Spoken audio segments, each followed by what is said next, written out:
Hey, this is Bryan and thanks for watching Kies Motorsports. So, I've been working on my car at the shop and just trying to get it ready for the car show we're having on July 15th, and unfortunately my car's been on jack stands for a while. Now I don't live terribly far from the shop, so I've been walking, but my wife was at a yard sale and bought me a skateboard for $5.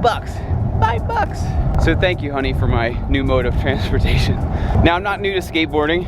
I just never had to do it as an actual mode of transportation before. When I was 16, I actually won a hurley contest, and then 2 weeks later, I broke my wrist and had to have it screwed together, and my dad cut my board, and that was the end of that. And that's kind of when I got into cars. So today I am installing a carbon front lip on my car instead of the plastic one. Thanks to some ceramic bearings and new wheels, we got here in no time. So let me show you what we're up to today. Now, if you followed our channel for any length of time, what I'm about to show you is going to be no surprise. My bumper here is in terrible shape. Now, I do have a brand new M Sport conversion bumper, but I want to do a lot more tracking with the car, and I think that the front of the bumper is just going to get a little bit abused, so I would rather just keep this one on. You can mess it up, whatever, and then maybe in a year or so we'll get a new bumper on there. For this process, I highly recommend removing the bumper. If you don't know how, watch this video above. Now, if you have a lip on your car and you're going to change it, it's kind of a pain to remove it. So what I would recommend, yesterday it was super hot outside, so you can leave it out in the sun, let the tape soften up, get your finger in here, and then just very slowly just pry it up, and then it'll finally pop, and then just pull it off here.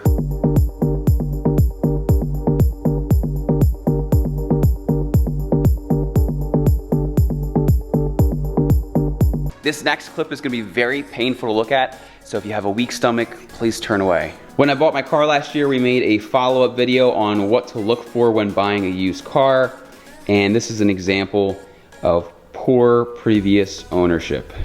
Whoever had this car before me had this thing absolutely slammed. But even with the excessive damage on this bumper, I'm gonna show you how this carbon fiber lip is gonna bring it back to life. Whenever you're installing a front lip, you wanna make sure everything is clean and dry. Get a microfiber towel and put some rubbing alcohol on it and just clean it off really good. Now, the lip that we're installing today is a 3-piece carbon fiber lip from ProAutoMotion.com. So it has 2 of these top parts here. You can see that it's carbon fiber wrapped plastic to make sure it's an excellent mold and it's not gonna scratch your paint. Sometimes if you have just carbon, what'll happen is you slide it on and it'll scratch your paint. So if you go to take it off, it's gonna be a bad day. And then it has the middle part, the blade here. Now, as you'd expect, we're going to do a test fit. My bumper is pretty jacked up here, but we can still work with that. It shouldn't be a problem.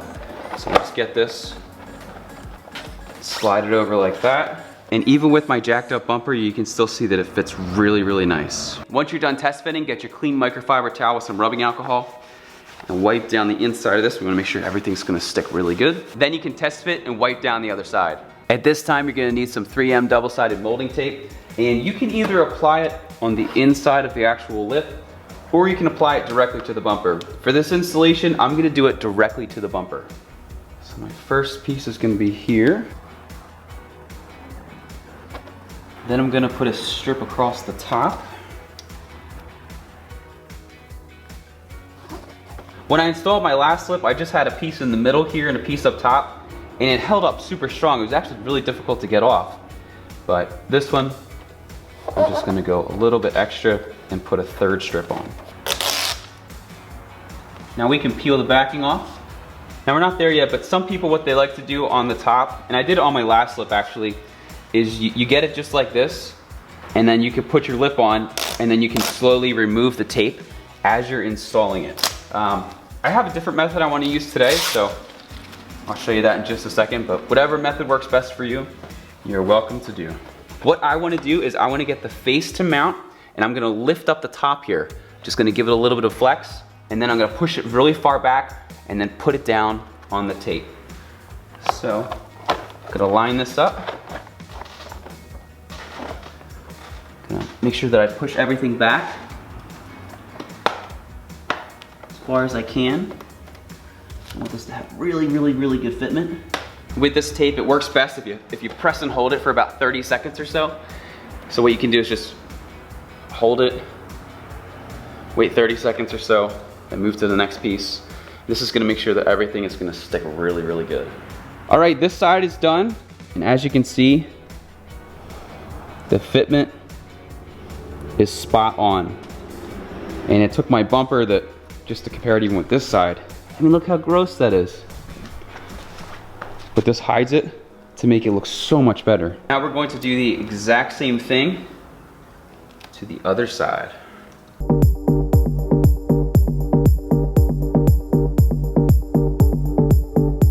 For the next part of the process, we're gonna take the lower portion of the lip and we're gonna clamp it in place. Then what we need to do is we need to drill some holes. Now when you're lining this up, there's actually a little bit of a groove, so that part that you just installed, it's gonna sit right in there. So make sure that you line these up. The other thing you wanna look for is make sure that the end here is lined up flush with the end of your bumper.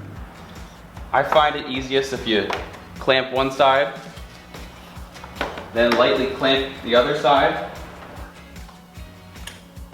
You just kind of work your way back and forth. Again, you want to make sure that the carbon is sitting flush with the end of the bumper, so this looks nice and flush over here. Over here, we just need to come up just a little bit. Now, when you're doing this process, if you're using a C-clamp, what I like to do is just put a towel here, and it's not crazy tight. I can still wiggle this around. You don't want to crack the carbon. You don't want to go crazy.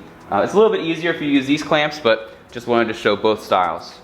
At this point, the back looks really good. We have no idea how the front looks, so we're gonna just flip the bumper over, make sure everything looks as good on this side as it does here. Here's a good example of what it's supposed to look like. As you can see, everything fits really nice inside that groove.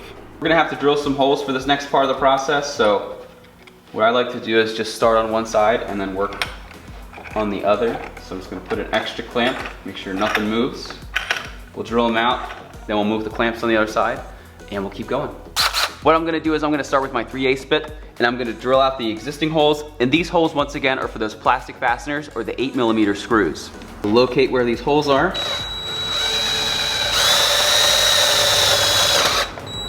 Very carefully. And drill these out. Now on some of these, there's gonna be some obstruction, so you can either drill it at a slight angle or you can eyeball it and go through the back. Alright, so as you can see, we can get the screw through there. I'm just gonna move this clamp over. Make sure that nothing shifts though. This hole's a little bit smaller, so I'm dropping down my drill bit size.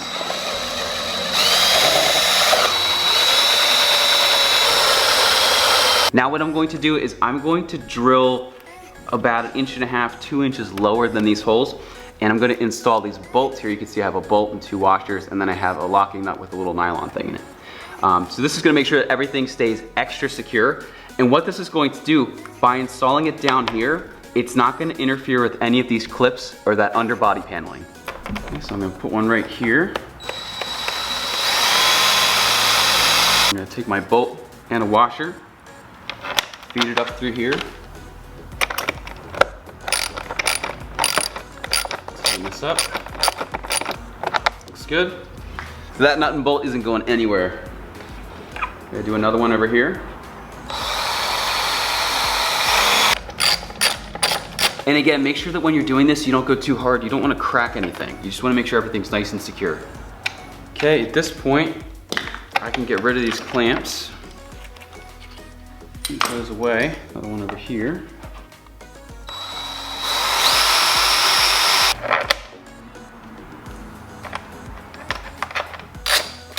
Now, as far as the hardware is concerned, our shop is literally next to Napa Auto Parts, so I just walked next door and got some nuts and bolts that I thought would work. One thing that was very important to me is to get the nuts that have the nylon threading, so it kind of locks it in place.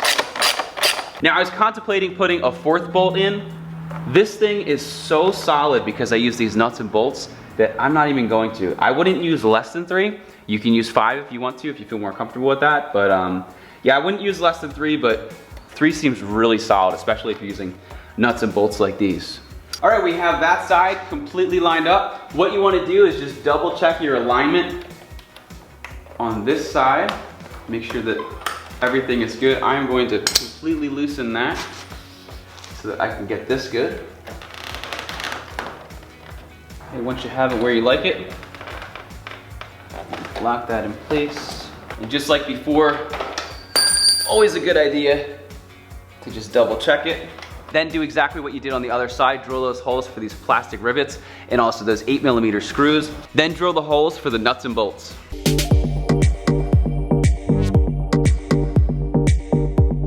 Now once you've done both sides, there's this middle portion right here. This is very important.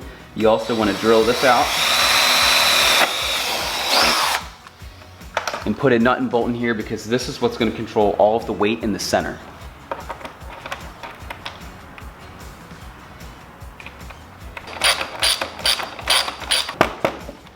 All right, nice and solid, good to go. All right, and as you can see, everything looks and fits awesome. I am super excited to add this carbon to my car.